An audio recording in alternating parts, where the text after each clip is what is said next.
কবে যে ফুপু আমার বাসা, ফুপু আমার বাসা, ও ফুপু আমার বাসা, আমি মারি ফেললে আমার বাসা। আবার বলতেছে যে মামি আমার বাসা, আবার দাদির ডাকতেছে দাদি আমার বাসা। তাই শুনে আইগু আসি দেখি আমার বড় নন্দের সাওয়াল মাঝিনরা ঘরের ভিতর চেঁচামেচি করতেছে।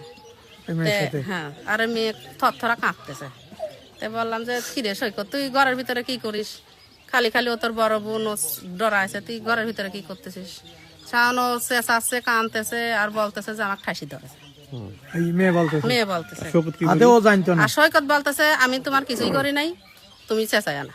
তুমি আদেও জানে না মনে হয়। তাহলে শৌকত ওর ঘরে আসলো কি কেমন সেটা জিজ্ঞেস করলেন না, কেন ওই ঘরে আসলো? তো বলতেছে মেয়ে, ওই যে মা আছে আমার ননদ আছে, শান বলতেছে যে মা আমি কিছুই করি নাই মেঘলার আমি কিছুই করি, মেঘলাতে চুপ থাক, মেঘলাতে চুপ থাক। সৈকতের মা বলতেছে ফোন করছিল, সে ফোন নাকি দেওয়ার জন্য এখানে না, ফোন দিই নাই, কোন রকমই কোন মতো ফোন দিই নাই, ফোনও দিই নাই। কিছু বলতো যে আমার কাছে জিজ্ঞেস করলো যে তুমি ফোন দিয়েছিলে কিনা, বলতেছে আমি ফোন দিই নাই। তো রাগারাগির পর আছে ফোন দিই নাই, আজকে ফোন দিয়েছে। খারাপ উদ্দেশ্যেও গেছে যে আর ল্যাপের ভিতর যা শোয়েছে, ঠাইসি ধরেছে, বুকির সাথে করে ঘুরা আছে। আপনারা ঘর দেখে যান, ঘরও দেখে যান। আর আপনি যখন চিল্লাচিল্লি করতে সেই মুহূর্তে আপনার মানে এই যে এতদের লোক এখানে জড়ো আছে না, পাড়ার সবাই জড়ো আছে সেই টাইমে। আর তারপর পরে ওই চেঁচামেচি শুনে ওর বাপ মা দৌড়ে চলে আসে। ওর বাপ মা ঘুম এসেছিল, ছেলের বাপ মা ঘুম এসেছিল, পাড়ায় সবাই ঘুম এসেছিল।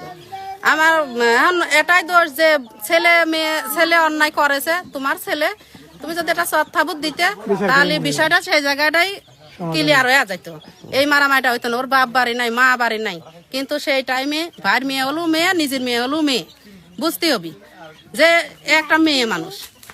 কিন্তু ও সৎথাবুত দিই নাই। ও ছেলে মানুষ বাপ হয় ঘরে যা শুয়েছিল সারাদিন শুয়ে রয়েছে, বাজার ঘাটে যায় নাই।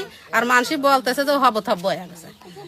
আর এরপরে ওর ভাই বাড়ি আছে, সন্ধ্যার পরে ওর বাপ আছে, ভাই আছে।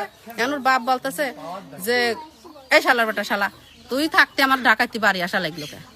তখন ওর সাল বলতেছে আমি তো আব্বা জানিনি এসব ঘটনা ঘটেছে, আমি তো কাজে গেছিলাম। আমি স্টেশনে পাইতে শুনলাম যে আমার বোনের বলে সৈকত ঠাইসি ধরেছে। তাই শুনে আমি সোজা বাড়ি চলে আইছি। আসার পরে এখন ওই কথা যেই বলছে কে শালা ঠাইসি ধরল, শালার আগে মারবো। সাল ফাল মানুষ বোঝেনি তো, কে ঠাইসি ধরল আগে মারবো। তাই কে বাড়ি গেছে, কিন্তু সৈকত ঘরে নাই।